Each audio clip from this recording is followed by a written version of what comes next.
We're heading in the kitchen to do sweet potato brownies 2 ways. Now, let's be honest, nothing beats a regular brownie with full fat, full sugar. I mean, it's delectable. It's just the best treat you can possibly eat.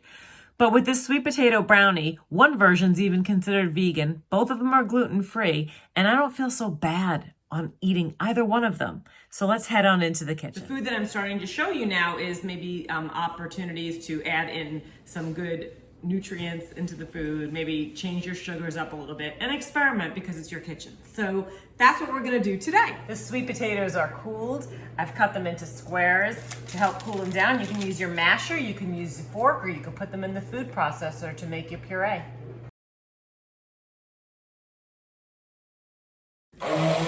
I just want my sweet potato to be just a really smooth consistency.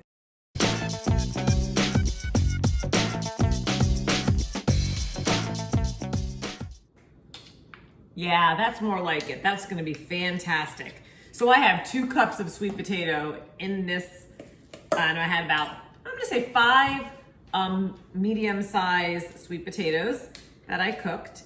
And I am going to do this recipe 2 ways because the recipe only calls for 1 cup of sweet potato. So I'm gonna do it with more of a stevia and erythritol-based sugar in one recipe, and then I'll use maple syrup and turbinado sugar in the second. So let's get started. Each recipe we have, it's gonna start off with a 1/3 cup of almond flour and a 1/3 cup of oat flour. So that's gonna be the same in each recipe. Here's where the difference comes in. The first recipe, I'm gonna do a 1/4 cup of cocoa powder and a 1/4 cup of cacao powder. Now, that just adds a little bit more nutrients, some antioxidants, some magnesium. We'll do that straight up cocoa powder in the second recipe, 1/2 cup in the second one. Each recipe has 1/2 teaspoon of salt, 1.5 teaspoons of baking powder. Each recipe is gonna get 1 cup of our pureed sweet potato that we baked for at least a 1/2 hour till it was really nice and soft. And guys, I'm gonna tell you something, the sweet potatoes are so sweet, they really are. And once you take sugar out of your diet and it's not like the mainstay in your life every single day, things become sweeter. My kids laugh at me when I say lettuce is sweet and apples sometimes are too sweet. And that's only because I've taken sugar out of my diet. I don't eat it every single day. 1 cup in each recipe. 1 teaspoon of vanilla.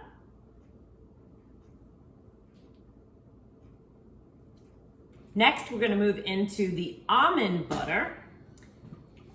1 cup of almond butter. Do not have any sugar in this almond butter. As a matter of fact, this one doesn't even have any salt either. So 1 cup in each recipe. Now this recipe, for the most part, I've taken ideas over the years and tweaked it and played around. So this recipe actually does not call for any eggs. But today, I'm going to add an egg to the different sugar one. Let's just see. Let's experiment and see what it looks like. Last but not least is the sugar. Now, I'm a big fan of Trim Healthy Mama's sugar blends. I have baked with them a lot and I've mentioned them before. And I'm also, a fan of stevia and erythritol. So I found a little treasure the other day at, I think it was Sam's Club, and it's called Pure, and I'm sure some of you have seen this before. And basically it's a nice smooth blend of stevia and erythritol. And I'm gonna use that today. And I'm using a 1/3 cup. Now, I think that these things are extremely sweet. So I'm gonna stick it in a 1/3 cup. All right. And then in the other recipe, we'll use a 1/4 cup of turbinado sugar and a 1/2 cup of maple syrup. This is gonna be so good, you guys. Oh my God. I'm gonna have to put them in the freezer so I don't eat the whole batch. Maybe even bring some to the kids at their houses. 9-inch square pan. I just put a tiny bit of avocado oil on the bottom, and I'll just take a little paper towel, spread that around. Do that for the first one, and this pan for the second one.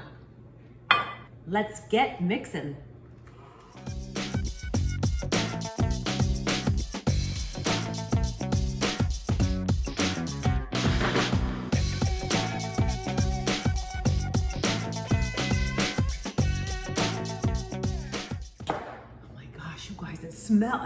It smells, well, almond, okay? But it smells so chocolatey. Oh, I'm so excited. Let's mix this second one up.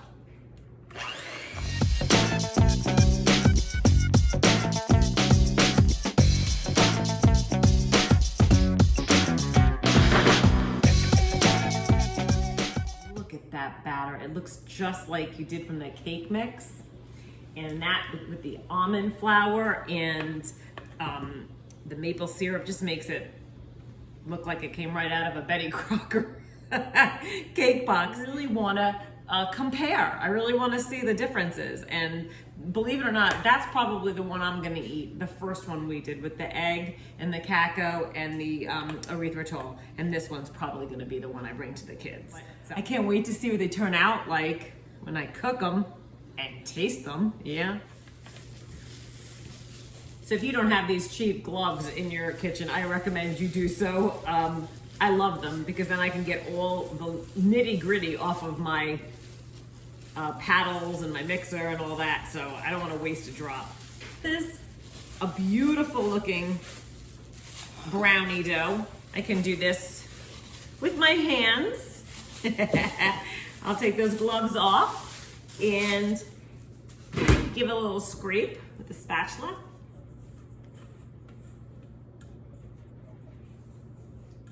Awesome. And just even that out. Now, this second one we did doesn't have any egg in it, so I'm really not worried about sticking very strictly to the time. I do want this to be like a brownie and feel like a brownie in every way.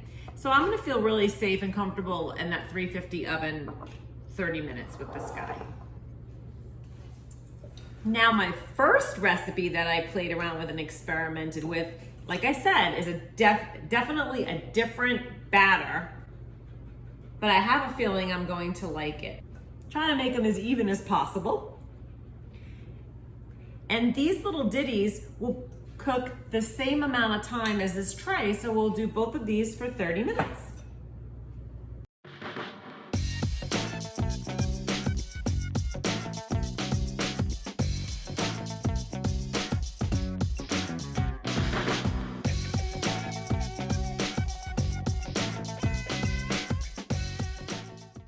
This is our first recipe. They looked so moist, you guys. I don't know if you can see how moist they look. They're glistening.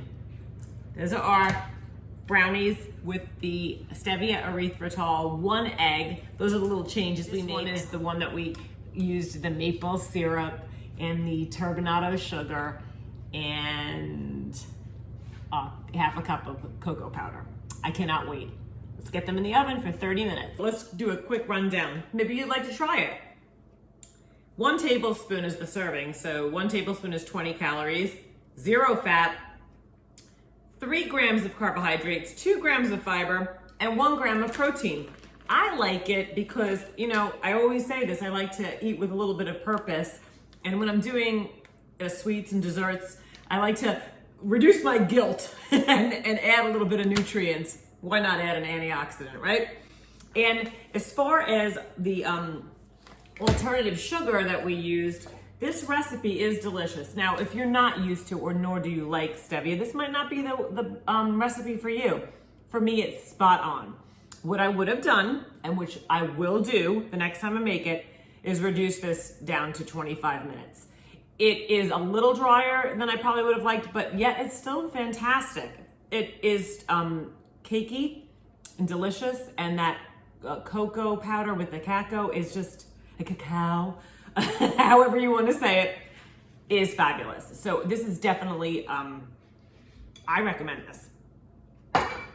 This one will be the crowd pleaser. This sweet potato brownie with that maple syrup and the turbinado sugar and the half a cup of cocoa powder and, you know, the almond flour makes both of these recipes so creamy. This is definitely the match up to regular brownies. They had no egg in this one.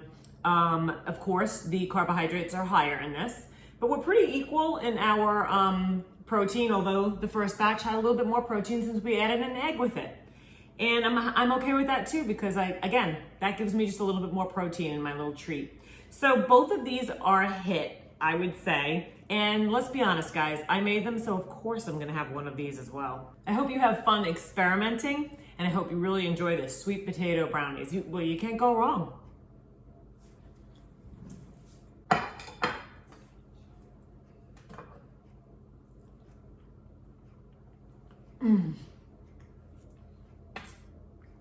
Awesome stuff. So gang, today was a success in the kitchen. All the Parts of Me is my memoir. And for those of you who haven't read it, most of the third of the part of the book mentions my journey with undiagnosed celiac disease. And I mention this because a lot of you here on this channel have experienced the same exact thing.